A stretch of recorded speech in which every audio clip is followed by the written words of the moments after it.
o presidente do Plano Real, sociólogo, democrata, Fernando Henrique Cardoso iria colocar o Brasil na rota da estabilidade econômica. Mas que país Fernando Henrique Cardoso construiu? Vamos conhecer? Olá, sejam bem-vindos ao História com Sabor. Hoje nós vamos esmiuçar o governo, a carreira política, o homem público Fernando Henrique Cardoso, que, diga-se de passagem, eu tenho uma profunda admiração. Críticas tenho, com certeza, mas eu tenho também muita admiração pelo que Fernando Henrique Cardoso construiu no nosso país. Ele foi perseguido durante o período militar, onde começava a militar de fato na carreira política nos anos 70, ligado ao movimento estudantil. Durante a ditadura foi acusado de ser comunista. Fernando Henrique Cardoso, comunista. Teve que sair do país, foi para o Chile, passou algum tempo no Chile, inclusive escreveu um livro, né, sobre a América Latina nesse período. Ao voltar para o Brasil, depois da famigerada ditadura militar, ele vai se aproximar do movimento democrático brasileiro, do MDB, vai ser eleito senador da República suplente. Quando Franco Montoro assumiu o governo de São Paulo, Fernando Henrique Cardoso assumiu como senador da República. E foi reeleito senador também. Então, veja, ele já começa a carreira política, de certa forma, num grau bem alto. Ele era extremamente inteligente, uma das grandes personalidades pensantes do país, mesmo durante o regime militar.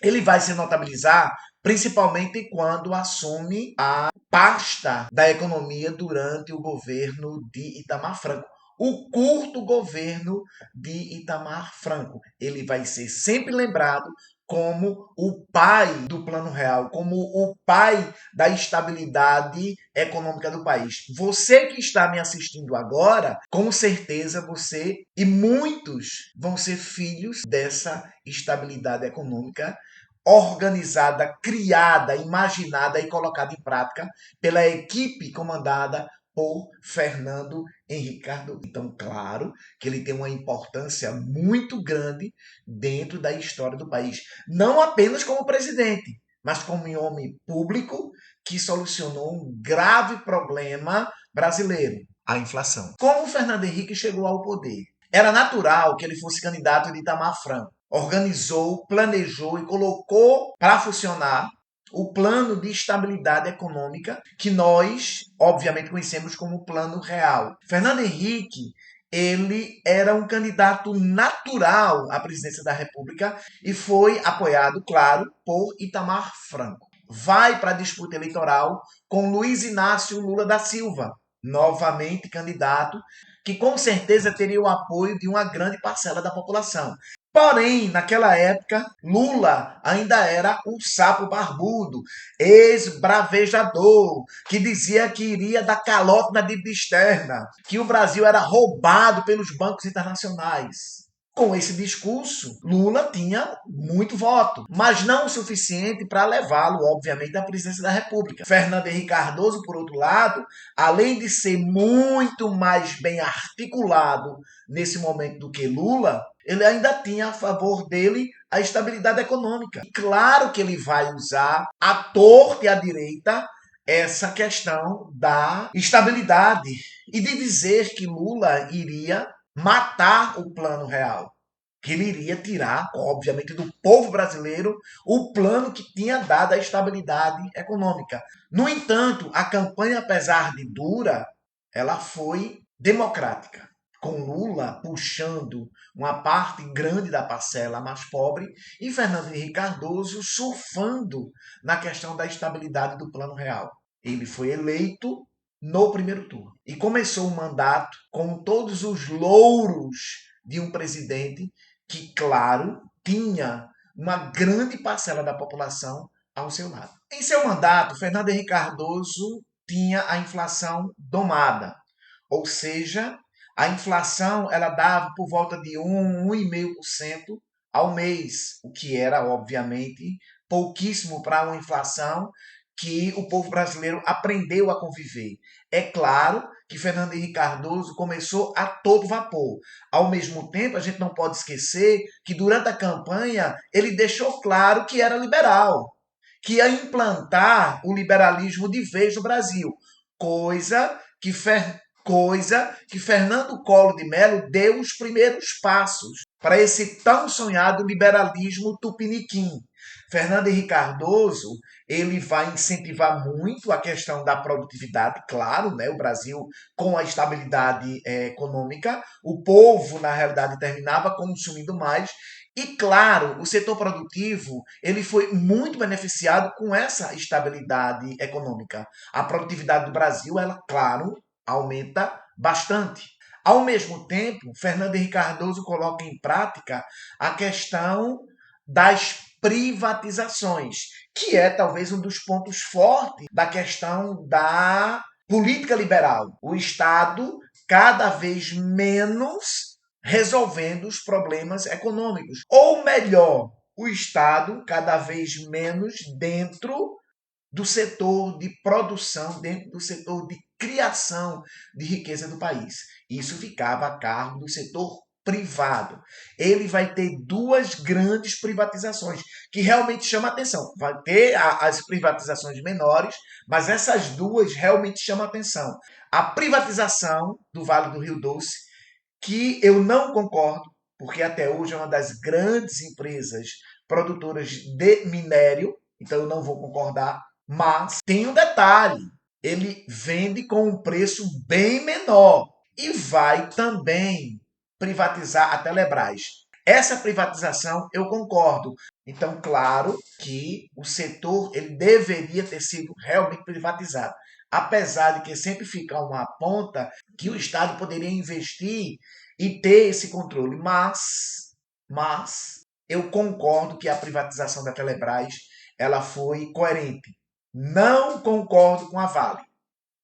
Não vou concordar nunca com a privatização da Vale do Rio Doce. Fernando Henrique Cardoso vai fazer um mandato excepcional do ponto de vista das privatizações, do liberalismo e da estabilidade política do país.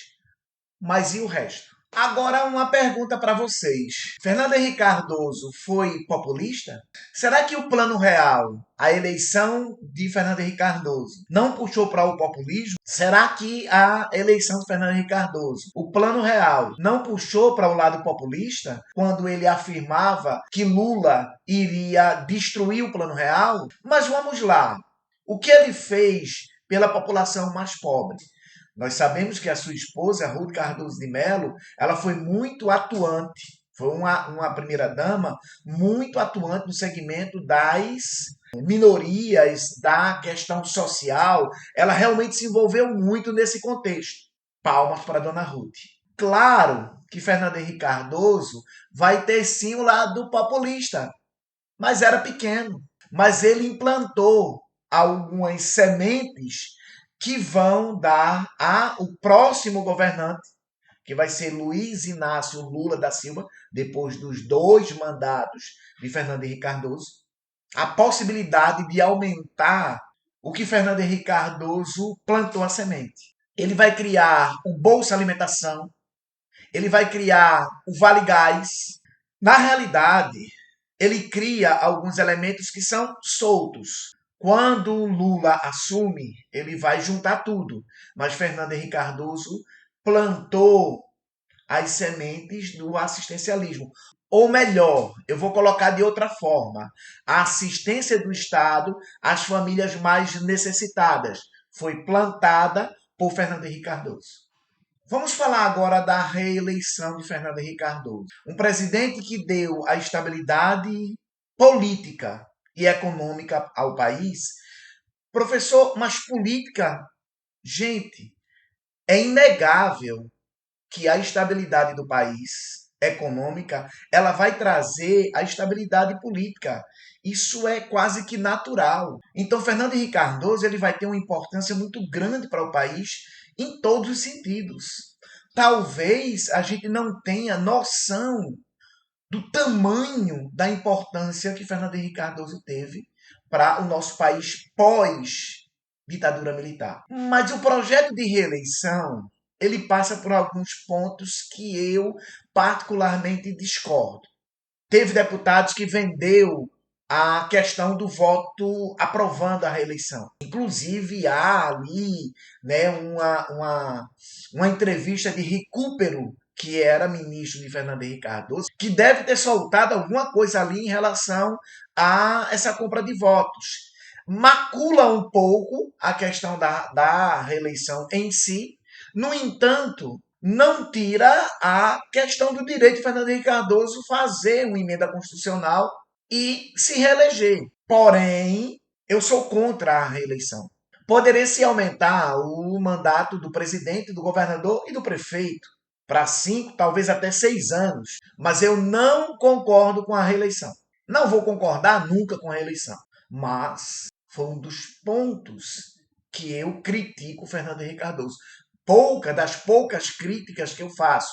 A questão dele dar pouca importância à população mais pobre, ele deu, não é que ele não deu, mas ele deu pouca importância à população mais pobre. No entanto, ele estabilizou o país. E isso é notório e é extremamente importante. O segundo mandato foi morno, mas teve 2 pontos que são fundamentais. Eu colocaria 3 pontos, mas a primeira crise econômica que Fernando Henrique Cardoso enfrentou, ele enfrentou no final do primeiro mandato, que é a crise asiática. Nós tivemos que lidar com a crise russa, que foi uma crise de proporção muito grande, que atingiu muito a economia brasileira. E a questão, claro, do final do mandato dele, dos apagões de 2001. Foi no mandato dele que teve os famosíssimos apagões, que, claro, preocupou muito o setor industrial. E aí entra uma questão importante. Se houve apagão, é porque não houve investimento no setor energético, o que deveria ter tido pelo crescimento do setor industrial no Brasil. Então, isso com certeza é uma crítica que podemos fazer a Fernando Henrique Cardoso. Mas o legado de Fernando Henrique Cardoso, ele é muito grande. Ele é muito intenso. E é algo que a gente tem que tirar o chapéu, mesmo com críticas, para o governante, para o homem e para o político Fernando Henrique Cardoso. Fernando Henrique Cardoso vai ser sempre lembrado como um dos melhores e mais importantes presidentes do Brasil. Esse conteúdo, com certeza, foi importante para ti. Por isso, eu te peço, deixa teu like, aperta o sininho das notificações para toda vez que eu fizer para toda vez que o canal fizer um conteúdo que te agregue, você seja notificado. E por último, se inscreve no História com Sabor.